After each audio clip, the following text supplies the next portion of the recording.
We're privileged to have Jennifer Krumins with us speaking about IEP planning. She's the founder and owner of Autism Aspirations and Autism Aspirations Academy. Prior to starting her own business, she taught in schools for 26 years in Ontario, Canada. She is a passionate international speaker, educator, certified leadership coach, and author. Her Master of Education degree is in Applied Psychology, and she has studied special education and autism extensively throughout her career. It's our extreme pleasure to have Jennifer with us today. So without further ado, take it away, Jennifer. Oh, thank you, Vincent. I am honestly delighted to be here, to have been asked to share my experience and my work with you. I realized that when you introduced me, I forgot the most important part of who I am, and that is mother to 3 children and one who has autism, who's now 21, and I still marvel at the fact that we're already at 21 years of age, because we started this journey, like many of you, long ago. I'd like to applaud you for those of you who have taken the initiative to carve an hour out of your day to grow in your knowledge and your understanding. You could have been doing so many other things, but you are choosing to be here. And that decision speaks volumes to your commitment and your dedication to your child or the students that you serve. So before we begin, I want you to know that to get specific answers to legal questions, I have provided resources at the end of the handout, and I highly recommend that you use those links to get more detailed information, as I'm really not qualified to answer legal questions. 26 years as an educator and I guess 21 as a parent of 3 kids has taught me that every single day offers plenty of moments in which our kids and our students can learn and grow. And this is especially true for our kids with autism. A school day offers far more learning potential within and outside of structured teaching time than we might even imagine. The key is to know what our kids need to learn in order to capitalize on those moments and to make good use of our time. So what is so important about an IEP? Well, allow me to use a few analogies. I'm just working my thing here. There we go. To explain the importance of an IEP. When I have 3, I speak in analogies a lot because they work for me and they help me to deepen my understanding, so bear with me. When I set out to a new destination, I put an address into our GPS so that once I'm driving, distractions or exhaustion or unforeseen circumstances along the way won't throw me off and get me lost, which happens, or send me to a completely different destination that I had intended. In the same way, before we build a home, builders consult with us, create blueprints, floor plans to bring structure and common vision to building a dream home. Many times the homeowners want to have their ideas and input valued, and the builder needs to have a plan that's detailed enough to keep them on track. One generic blueprint for home building certainly does not meet the needs of all homeowners, as each has their own needs and their own vision. In the same way, medical treatment plans are developed with a goal for renewed health. Each treatment plan has to be individualized to meet the physical needs of the patient. One size doesn't fit all in medicine.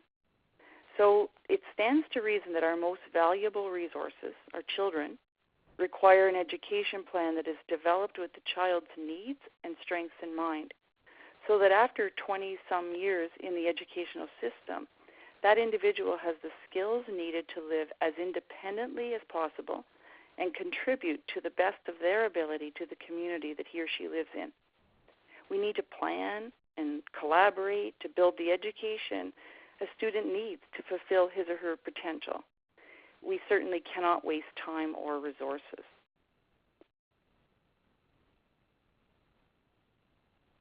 I think this quote captures the essence of why an IEP is so important. If you're not sure where you're going, you're liable to end up someplace else. If you don't know where you're going, the best-made maps won't help you get there. In order to plan for a student's autonomy,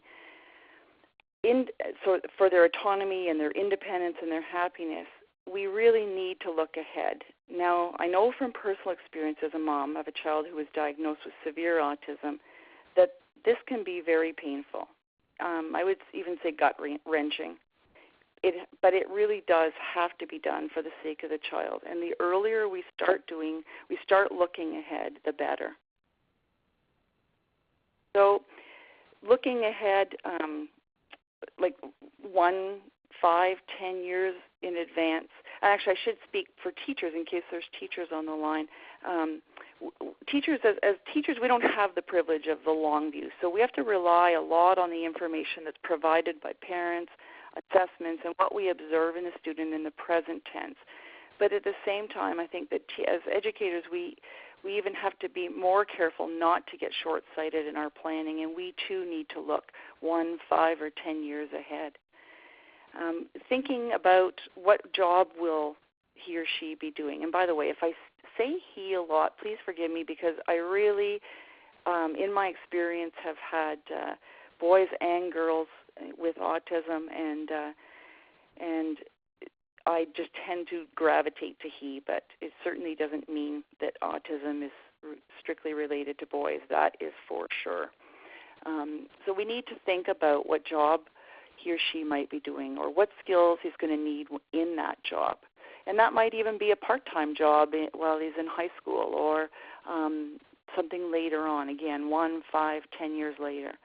Thinking about when does he do his job, nighttime, daytime, who does he do his job with, what might make employment worthwhile to him.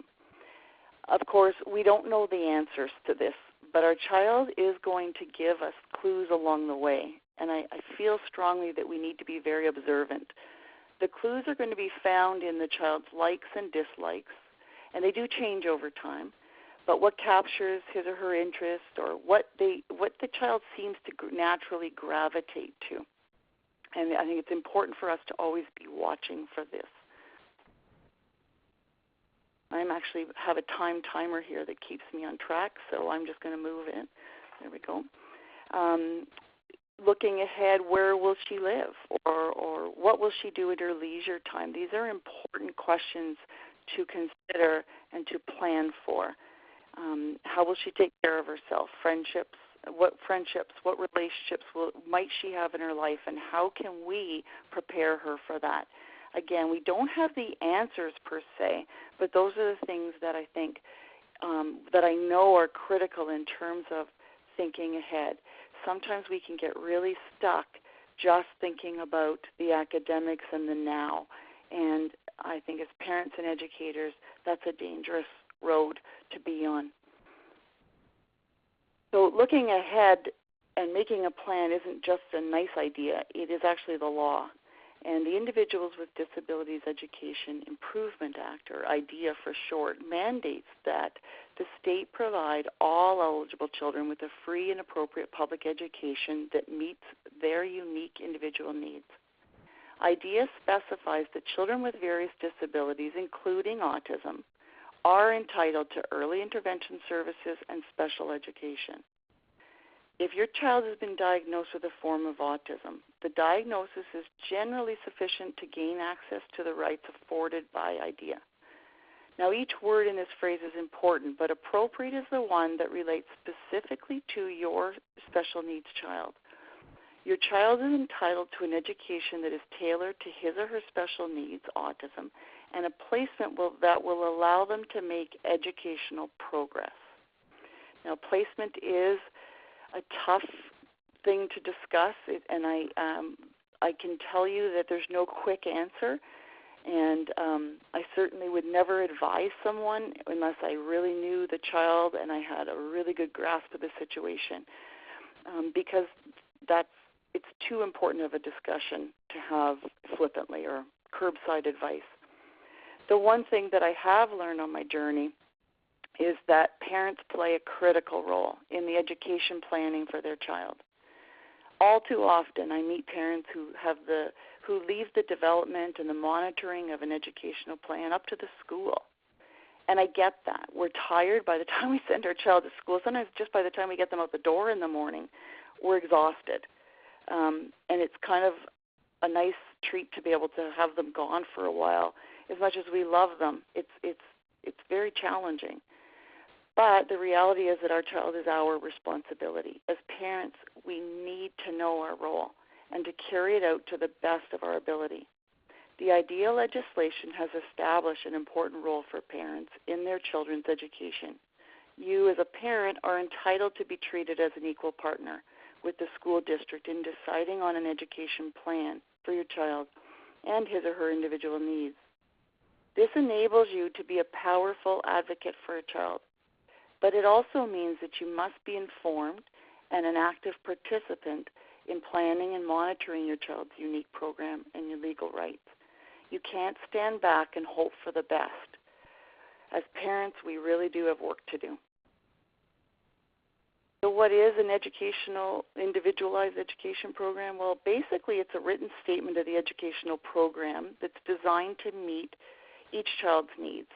Every child who receives special education services must have an IEP. The IEP has two general purposes: to set reasonable learning goals for your child and to state the services that the school district will provide for your child. So who else is a critical part of this team? You and the educators are not the only important people who should be participating. The child with a disability is included as a member of the IEP team whenever appropriate, according to IDEA. This happens to be my own personal opinion as well. The child is the central focus of this document, so it makes sense to have him or her participate to the extent possible. This is a process for them, not being done to them. This is especially critical when post-secondary goals or transition services will be considered. I would suggest that a student be involved no later than 14 years old, but to be really honest, as a parent, we had our son involved to certain degrees all the way through, from the time he was probably about 7 or 8. Because, again, we're not doing this to them, we're doing this with them. We're developing their future together. So where do we start? Well, you as a parent or an educator or other professional can advocate most effectively when you are prepared and organized and credible. You know the child, but you must show the people you're working with that you know him or her. Keeping a record of your child's strengths and interests, learning styles, their academic, functional, and personal needs, and of course, future plans and aspirations that you have for your child. Or even as a teacher, I have kept these sorts of notes. And also including what the child has expressed to be their future plans or aspirations or interests. I think this visual representation might look like we start at the foundation of the house and we're building up. I would suggest that parents can start preparing long before an IEP meeting and even before the start of school. Personally, I've found, and I have a little caveat here, I am not an organized woman. I would love to be more organized, but the one area that I always managed to put a high priority on organization was my home file. I found that my ability to advocate effectively increased immensely when I was organized and prepared. It also helped me to keep my emotions at bay and work from facts. Creating a home file in whatever form you want is really best practice. Include professional assessments or observations, meeting notes about your child. Keep them in one place. Yes, you are going to have a lot of paper, and if it's on the device, then back it up. If you've taken your child to see a doctor, counselor, social worker about difficulties with anything from communication, learning, behavioral problems, or health, ask for the professional's assessment of your child in writing, so that you can have it works. It helps with your credibility. You're coming in with a paper trail. Also, I would suggest that you keep any relevant research that you find, whether it's on the internet, books, conferences, lectures, newsletters. Sometimes parent groups and community organizations can lead you to the right sources. I found that advocating with evidence-based information was impactful and that it built my credibility with the team. I would also suggest that you talk to your child. What are his or her thoughts and feelings about learning, about school? What is she most excited about? What are their fears? it's really important, and I speak from my own experience here, to stop yourself from arguing or judging or making light of what the child shares. Feeling as if they're heard and affirmed is a huge part of a child's ability then to learn to advocate for themselves. And so I urge you to be an excellent listener and to take that information seriously. We cannot advocate for a child if we're only sharing what we think. Let your child know that you are confident that with hard work and with the right help, he or she will be able to succeed in school. In your home file, include any sensory inventories, strategies that have worked or not worked, and of course, any interest inventories.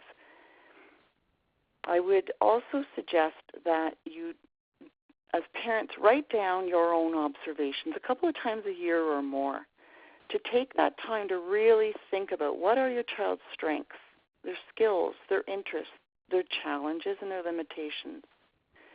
Consider what your own fears or worries are. I think those are the elephant in the room sometimes when we go into meetings. And sometimes they're unconscious or subconscious, and it's really important that we bring them out, not necessarily in a meeting, but that we're aware of what is really driving us, what fear lurks in our minds. The other thing that I think is really important to acknowledge as parents, and it's making yourself vulnerable, I realize that, but what specific behaviors or other problems do you observe? How do you react? What do you notice about your reactions? Does it work for the child? Does it improve things, or does it make it worse? And then thinking about what strategies are effective at home, or maybe a grandparent has a strategy that works really well for them. And then also consider what changes in ability or behavior you notice along the way. These sorts of kind of a timeout and I'm not even sure capturing the moment are incredibly informative to the educators, the people who spend a lot of time with your child, but they're also helpful to us because we then, I know as a mom, we get caught up in the vortex sometimes of life, and the days can kind of roll into another, and we start to lose sight of who our child really is and what they're really struggling with. So what do you know about your child, their medications, their routines, transitions, aggression? Please don't keep these a secret because they are essential information to building a meaningful education plan. Perhaps one of the toughest things about being a parent is that you have to be vulnerable. The best IEPs are extremely, I should say, I guess we need to start looking now at how do you actually build an IEP, a useful one. So the best IEPs are extremely accurate in describing where the child is starting. Does the child struggle to express himself or understand what he reads, follow instructions, start a task? We need to really know the child, what is needed to build strengths and to correct or develop areas of weakness. What will the child need? Special instruction, adaptations, modifications, accommodations? And then we are always keeping in mind that the educational team and professional assessments will have this information as well, and our goal is to think ahead, create an IEP that prepares the child for further education, independent living, and employment, even if it's really hard to imagine that being a possibility. And I can tell you that when our little guy, Kieran, was 4, when he was diagnosed, he was nonverbal, and it almost made me physically sick to think this way because I didn't see a future. And I urge you to please don't allow yourself to stay in that spot because it does not serve the child. So what should be in a child's IEP? Well, we're going to take a look at each of these building blocks. According to attorney Peter Wright from Wright's Law, I take a lot of information from him, and I've read a lot of his books. Too often parents spend most of their time and focus and energy near the end of the IEP, but the parent's input is most important during the IEP team's assessment of the child's present level of performance. That's really important. Only the parents know how the child functions at home, in the community, when doing homework, or at work, or in the real world. Until the present levels are accurate, parents will never be able to get the program, the placement, or the education that their child needs. Wright says it's like putting the cart before the horse. We are certainly not going to go very far. It'd also be akin to building a home on a cracked foundation. We need to put our energy and our focus on the present levels. So the present levels in all IEPs should include functional and academic performance. And I do see time and again that as parents we do get stuck on just the academic performance. But your child needs to be able to learn or to be able to function in the world outside of school as well. It's not just about reading, writing, and math. There has to be a direct link between the present levels and the needs and the goals. So, for example, if your child's currently not understanding what he reads, then a goal must be created to address reading comprehension. Similarly, if your child isn't asking for help when he's stuck, a goal, and that could be at home as well, a goal would be that he be taught how to use a visual cue on his desk to remind him to raise his hand when he needs help. I emphasize taught because sometimes with good intentions we stick a visual cue in front of the child and hope that they know how to use it, and that is certainly very often not effective. I would even suggest that you could start by making a grocery list of the child's present levels of educational and functional performance in all areas. Kind of brainstorm. I have some ideas here, but you can list anything that affects your child's ability to function inside and outside of the school setting. And if there's educators on this call, then I would suggest them inside the school, but also what do you notice on field trips or outside in the schoolyard. Ask others that you trust who know the child as well, because I do believe that grandparents or friends can see things that you cannot. Last month, we heard Dr. Bridget Taylor discuss the need for safety skill training in the IEP, and this is a great example of matching the child's functional performance with a functional goal. So, for example, if the student tends to run away or fails to stop for traffic, maybe wanders off with unknown people, or even if he fails to close a bathroom stall door, these are all important safety skills that individuals need in their skill repertoire, and they can be included in an IEP. Now, I have included a couple examples of how the current level reflects the student's difficulties and gives directions as to what the goals and objectives should be. So, for example, I'll just read one. Executive function deficits impact her ability to participate in mainstream educational settings that do not provide visual organizers and step-by-step instructions. So that tells what part of the autism is being affected, what facet of autism is impacting. And then it gives a hint as to what we can do to help. And again, we don't just stick a visual organizational tool in front of a child. We have to teach them how to use it. So a second component of the IEP are annual goals. These reflect what the team thinks the student should be able to learn or know at the end of the school year as a result of the IEP. The goals must relate to meeting the needs that result from the child's autism or other disability.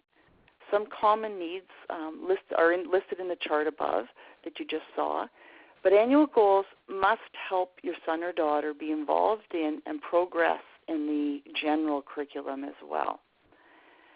I think in choosing goals, we need to ask ourselves, what's the most meaningful content or skill for future development of the student's learning and independence? Is it relevant and developmental? Is it meaningful to teach a child how to calculate percentage when he doesn't have a solid concept of numbers or quantity? Now, to be honest, we could get into a whole discussion about useless curriculum here, and we won't, because then I will lose my train of thought. But suffice it to say that sometimes I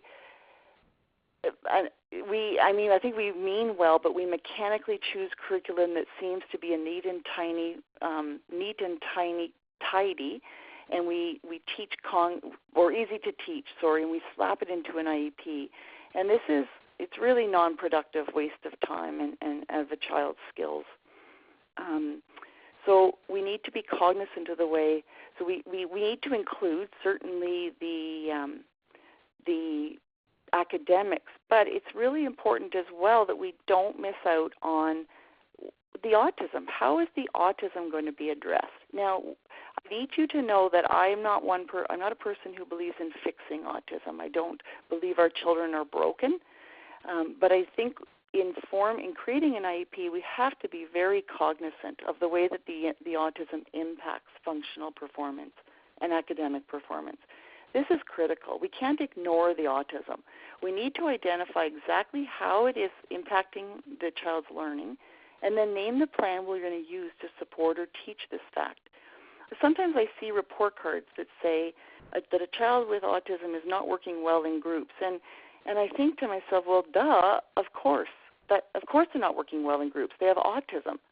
But then I look back at the IEP, and there's no mention in the present levels of this challenge and no goal related to it. So again, that's a useless, non-productive IEP. We need to be really cognizant of that. I think a third component of the IEP is that it must list the special education and related services that will be provided to the child to make progress in the general curriculum and to participate in extracurricular and non-academic activities. These include supplementary aids and services, such as a communication device. It also includes changes to the program or supports for school personnel that will be provided for your child. But please be aware that modifications change the course of your child's education. They are really not to be taken lightly. It's not to say that we shouldn't use modifications in curriculum, but I fear that they are used too quickly. Modifying the general curriculum will close doors that many times parents aren't aware of until it's too late. We certainly don't want to, it's a fine dance because we don't want to give up on a child, but we also don't want to make them be stuck either. So it's not an easy answer. This is another reason why students need to be involved in the IEP creation. It is their life we are planning.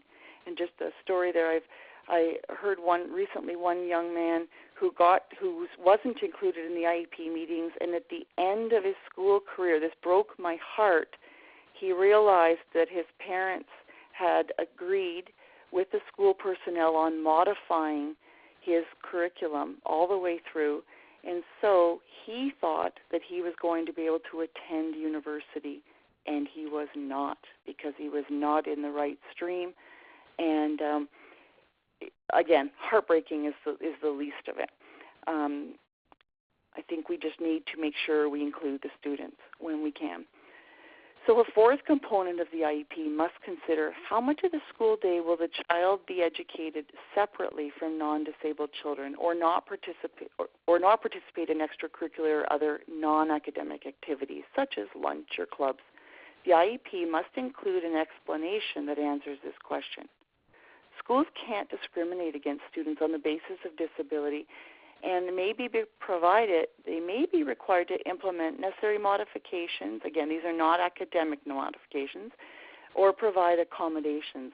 So, for example, they may need to include visual schedules if a child wants to be part of a club, or one-to-one coaching if the child wants to be in a sport, and that is part of the IEP.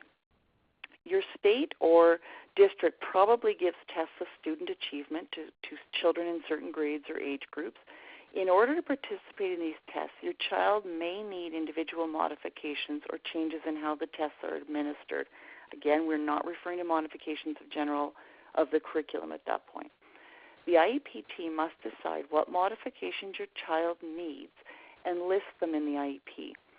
If the child will not be taking these tests but will take an alternative assessment, then the IEP must include a statement as to why the tests are not appropriate for your child and how your child will be tested instead. These are all important components that you need to know. The IEP must state the times and the dates and locations when services and modifications will begin, how often they will be provided, where they will be provided, and how long they will last. Transition plans are also an essential component of an IEP. At the very minimum, the IEP must include measurable post-secondary goals related to training, education, employment, and, when appropriate, independent living skills, no later than when the child is 16. But I urge you, start earlier than that. Also included are the transition services needed to help your child reach those goals, including what your child should study. But remember that autism, just by its very nature, creates havoc with transitions on a day-to-day basis. And these must be a part of the IEP if they pertain to your child, because the autism is definitely impacting their ability to transition to a new grade or a different teacher, to between activities or changing buildings, field trips. I urge you to include these sorts of transitions and how they will be addressed. At this point, I would reiterate that parents play a critical role in the IEP development and monitoring. I cannot emphasize enough the importance of taking the initiative, communicating often and consistently monitoring your own child's progress towards the goals created. This is your job as well as the school's job. But please keep in mind that educators are responsible for 30-plus students. And as a parent, you may have a few children, but you are responsible. You've got to keep your eye on the one or two that have special needs. You can build positive relationships with school personnel by knowing your child well, by being prepared and organized, on time, and participating. It just helps to know your state's special ed regulations. I urge you to keep a paper trail of communications. Learned a lot of little tricks along the way. And knowledge is power for sure, but to be honest, knowledge is not enough. I think that Babe Ruth said it best. The way a team plays as a whole determines success. You may have the greatest stars in the world, but if you don't play together, the club won't be worth a dime. And that is especially true for our students. They need us to work together. Our kids need us, whether we like each other or not, to build relationship. So given that you're in this webinar, it's pretty safe to assume that you want the best for your child, that the best and I can assure you that the best does come from building a relationship between the home and the school and other professionals. The key to advocating for your child is to build a relationship, a bridge, if you will, between home, school, professionals. Some of you might be too young, and this might age me a lot, but we can't raise a child alone, neither can the school. We need to be a team. We need to create goals, visions, and action plans that we can carry out.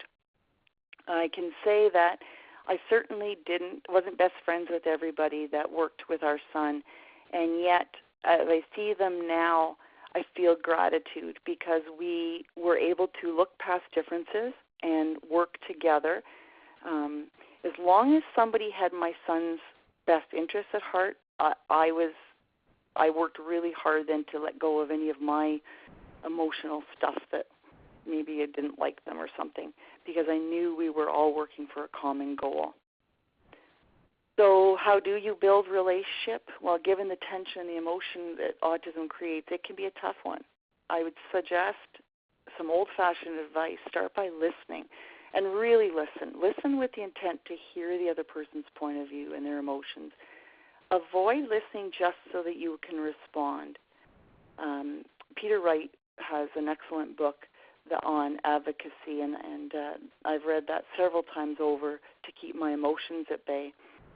Definitely work as equals. And if you don't feel equal, then it is up to you to increase your knowledge and your credibility, not by bullying or being passive-aggressive or overly emotional, but by taking the time to learn about autism, your child.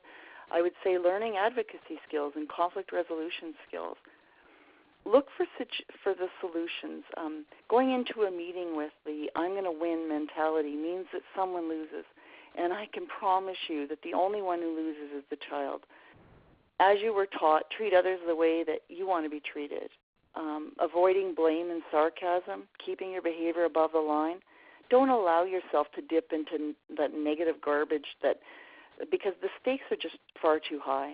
And if you feel yourself going there, you feel yourself getting emotional, overly emotional, or angry, excuse yourself. Give yourself time to regain composure and bring your best self back into the meeting. Certainly emotions aren't bad, but we can't make progress just on emotion alone. I would ask you to imagine a school, when you're in a meeting as a parent, imagine that a school official visited your home and began a litany of what you were doing wrong as a parent. Picture them right in your home. I am quite sure that you would not be in the right frame of mind to listen to what they had to say or to work on resolutions. We would feel defensive. So I ask you to affirm what is working. What positive things can you say about the school, the teacher, about your child's progress? Start with what's working and then share concerns. Another little visual to remind you how important it is that we work together to get where the child needs to go. Too often if we work separately, we end up not helping the child at all. So in order to build, in addition, I guess, to building knowledge and relationships, adjusting our attitude is essential to both the outcome and the journey. Optimism, I firmly believe, is a way of looking at life and its inherent stresses. And I have to say that being an optimistic person doesn't mean that you're always going to be happy and peppy. That would be just annoying. But I do firmly believe that those who choose to look for opportunity in the middle of adversity, those who work from a place of doing what they can rather than ruminating on what's out of their control, well, these people offer excellent role models for our students with ASD.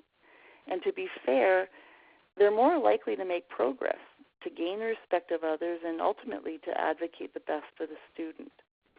I think that to come to a meeting with resentment or negativity, and this goes for educators as well, is counterproductive. It only breeds an attitude of self-defeat, pessimism, which in effect, it colors the way we look at educating a student with autism.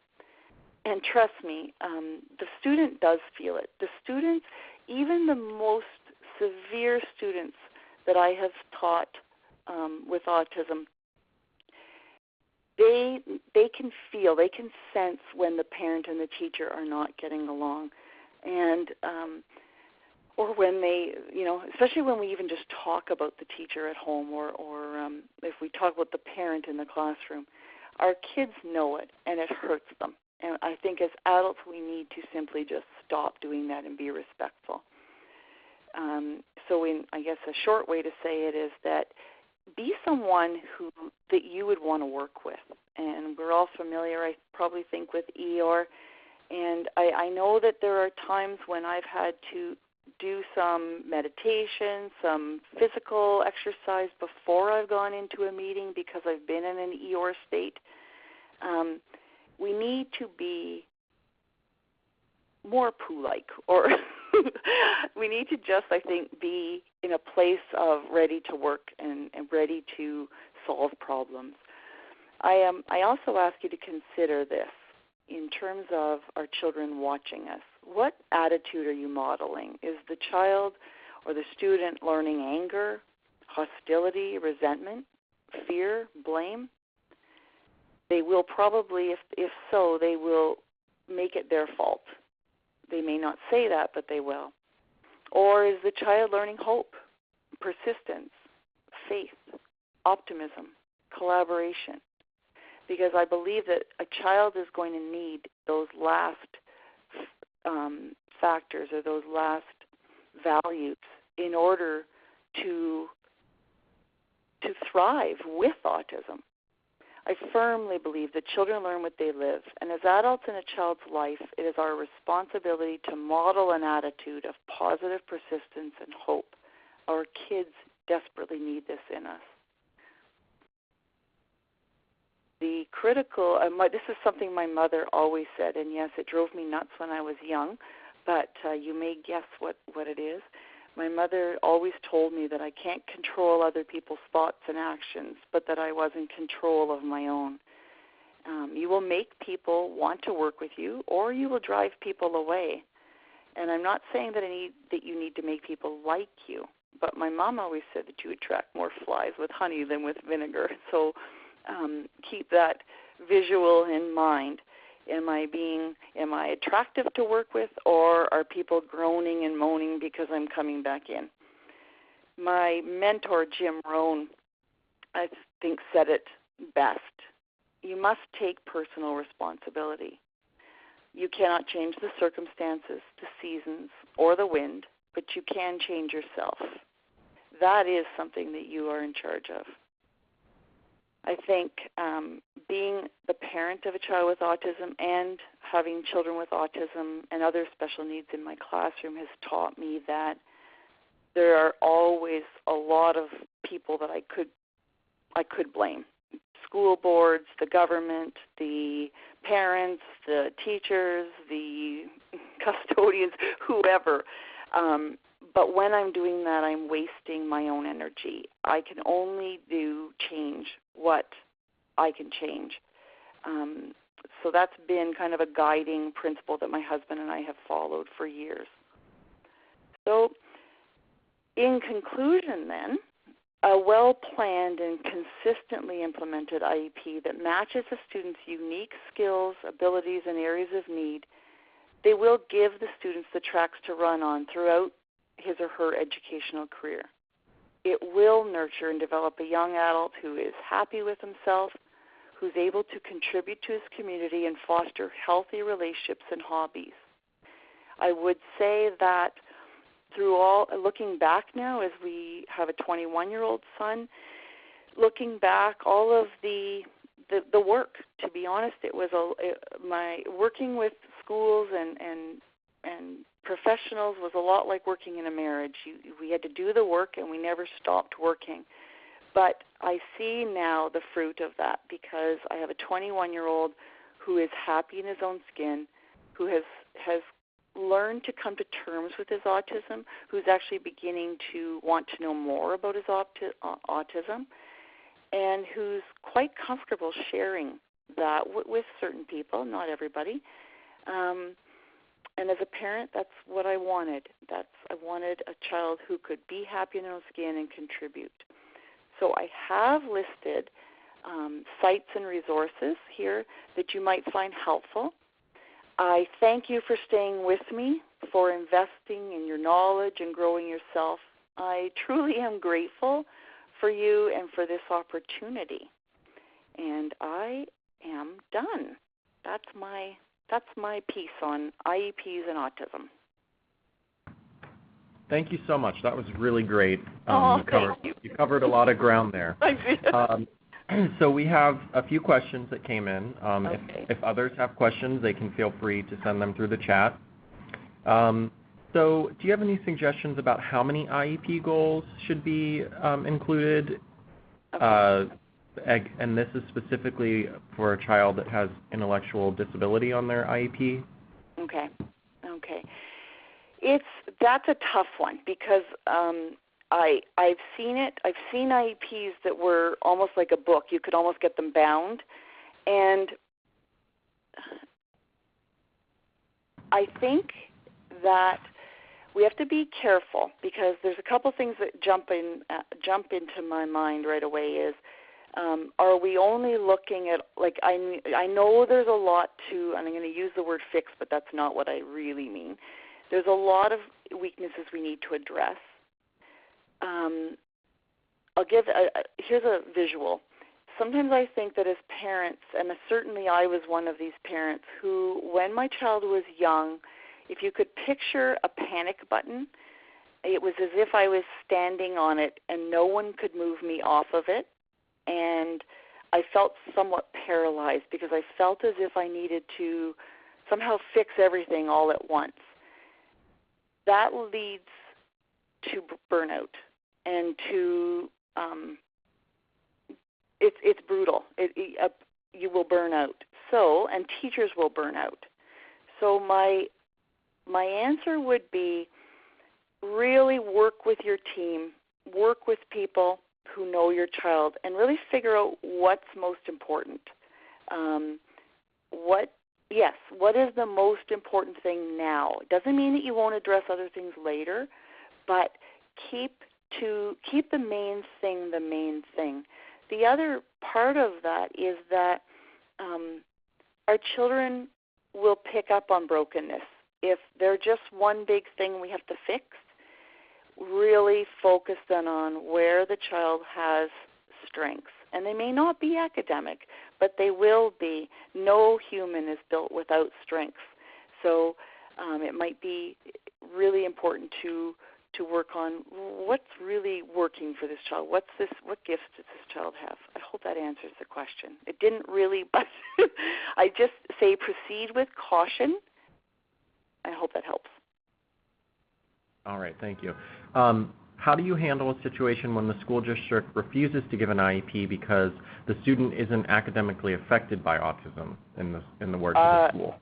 That one I would say I'm hoping one of these resources here will help. Definitely get to know your state regulations, because when I'm a very big believer in, and this came from my father teaching me this, that stay emotionally calm, but have your facts in front of you. Don't argue. Let the facts speak. And that's where, again, I know there are many other advocates, but Peter Wright has been the one that I have studied all the way through. Obviously, I'm Canadian, so your laws are different than mine, but at the same time, I keep myself up to date on the United States laws, and Peter Wright has done a phenomenal job of helping parents there. So I don't mean you have to pay for a lawyer. He will have the information. One of those links, and I couldn't tell you right now which one it is, but one of them has your state regulations. And again, I would say arm yourself with knowledge. And act dumb. Say, this is something I've done, is say, I realize you say that you're not prepared to create an IEP. I'm just wondering, I'm seeing this in our state regulations, and you show them, and they're going to know that you've got them. All right. So do you have any input on advanced learning plans for gifted children that also have special needs?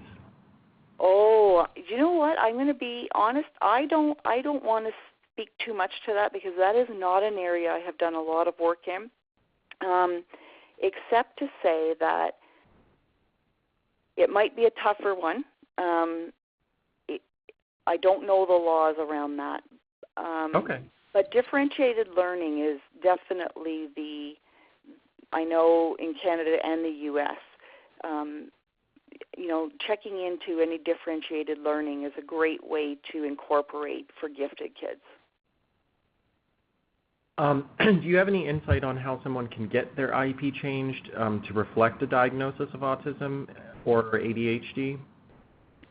From what I understand, the parent has the right to bring new information and so IEPs can be, again, check with the Peter Wright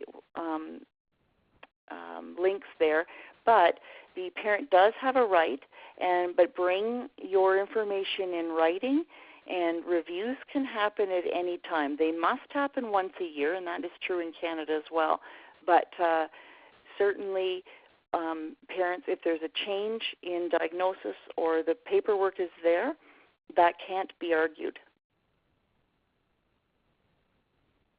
Okay. A parent is asking if you wrote the IEP goals yourself, and if you did, how did you get started? To be honest, I wouldn't. Okay, I'm going to put my teacher hat on here. No, I did not write the IEP goals myself, and actually it was kind of funny because I was the teacher and the parent, right? So playing dual role, I didn't do that because the way I look at it is teachers are the ones trained, and I am very big on not stepping on other people's toes. When I go to a hairstylist, I don't tell the hairstylist how to do her job, or when I go to the doctor, I don't tell the doctor how to do their job. I want to be respected as a professional, so and as a parent, I want to be respected as a parent. So I do not write goals. As an educator, as a parent, though, I would definitely have the information about present levels of performance. And so my child is at this level according to the last report card or whatever, and this is what my idea of where I would like to see them be, and then you're having that discussion with the teacher. Okay. Do you have any recommendations about a good time to have an annual review meeting? So is it at the beginning of the school year, midway? That's $1 million question. I've gone both ways.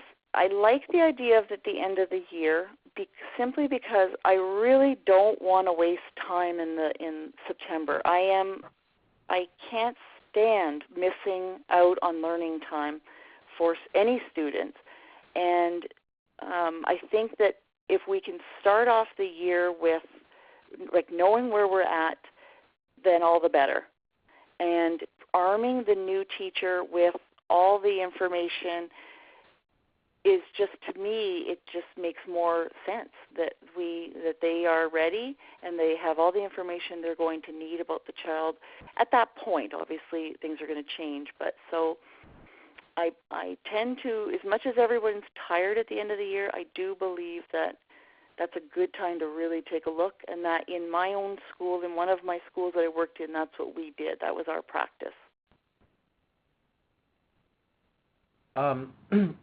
So what about bringing functional goals like toothbrushing, setting tables, things outside of academics into the IEP? So I guess the school district is saying that we don't work on that in schools, but that is important to parents. That's a great question, actually, because I get that. Like, I, as a teacher, certainly didn't have time to be working on teeth brushing, okay?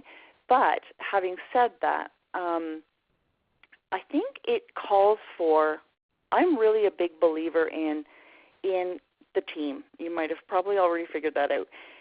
To me as a parent, this is one thing I did as a parent then going into our meetings. I would say, I would have a list of the things we were working on. We did work on teeth brushing. The school did help because after lunch the teeth brushing had to happen. I think that saying that I'm like a table setting, I'm going to teach my child how to set the table. I do think schools need to see what we're working on, and I mean see it in writing, what we're working on, and then we also have to work on them. That being said, the school district doesn't have a right to say that functional curriculum doesn't exist. That is part of IDEA. So again, pull up the state regulations, but then use your own common sense that put yourself in a teacher's shoes as well and imagine, for example, I always use the example of a birthday party. If I have 6 kids at my house and one parent wants me to go and brush the teeth of one child or whatever, that's going to be a bit of a pain in the butt because I have to leave 5 other kids. So I just ask parents to use their own, put yourself in the other person's shoes as well, and only ask schools to do things that that needs to be done in that setting. I just think it's just common sense. I hope that answers the question. Yeah.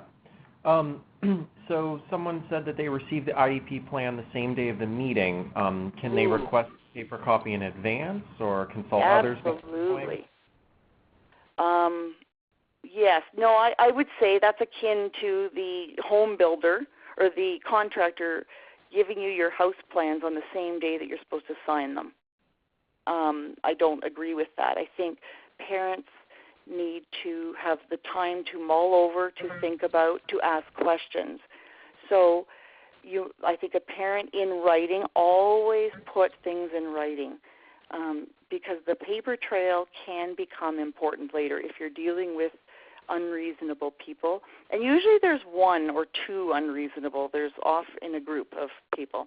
You don't usually have the whole team as unreasonable. So keep a paper trail and request.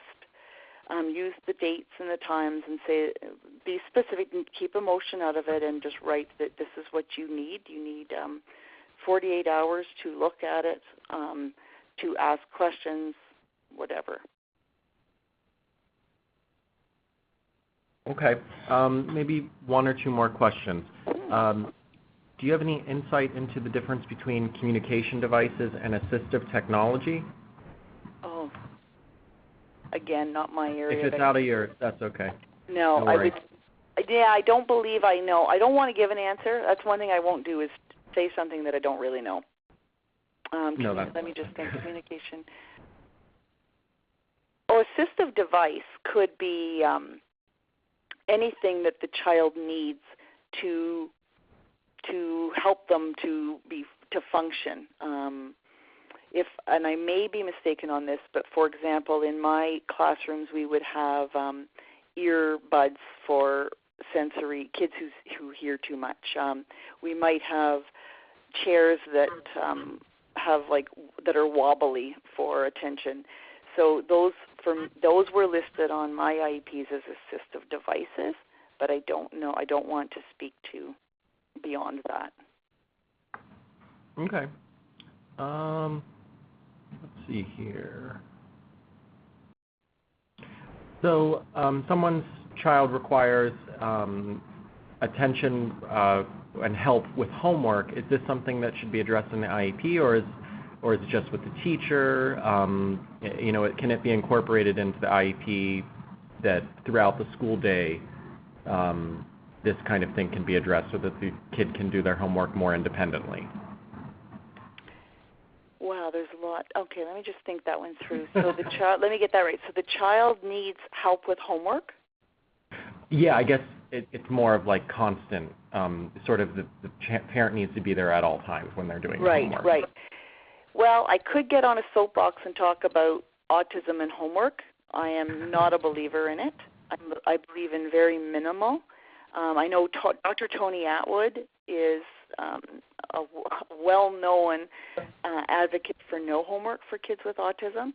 And my reason is that, and his is as well, is that our kids with ASD are using far more cognitive load. They're pulling everything in to stay in control if they manage to do it during the day. They are dealing with so much more than typical kids or you and I are dealing with. So to add to their day seems to me to be quite cruel. What we did as parents, we took the initiative in that, especially when our guy was younger, we limited the amount of time, and we set the limit and worked with, we weren't nasty about it, but we were quite firm with teachers. This is the amount of time that we will have him work. What would you like to have him do in that time? As he got older, and this is what I've done with my own students, I would incorporate times in the day when I could work now I'm switching to teacher, when the teacher could work with the student on homework. So maybe the student wants to spend 5 minutes at lunch or 10 minutes at lunch. I think that homework is a slippery slope. Again, I go back to how much the child, I don't think teachers realize how much goes into physiologically, emotionally, mentally, keeping it together during the day when you have autism. And so I'm not sure if I'm giving a good answer because I feel so strongly about homework. But certainly it does come down to the parents. The homework is not the teacher's responsibility, but I think the parents can certainly set a time limit. If you even Google, there's research on how much time a child, given their age, should be responsible for homework, and then factor into that they have autism. So I would maybe even cut that in half. I think that was helpful. Thank you for that. that. Actually, I just thought of one more thing, Vincent. Sorry to. No worries. I'm a very big advocate on reading, and our kids with autism need to be read to, just like all of our other students. So one of the things we used to add into our note to our teachers was that we would be reading with our child, and we would read to him well into his older ages. We would read, and then he would read a page. So that was, to me, included as part of homework, because reading is essential. Every child needs to be reading at night with their parent, and I know that I say that safely because I'm through a phone line, so no one can hit me. But I would include that will be done as homework. Okay. All right, so we're out of time, but we want to thank you so much. This has been really helpful, and we really appreciate you taking the time to answer questions. So thank you to an amazing presentation. I had a lot of fun, and I'm not going to lie, you know that I felt weird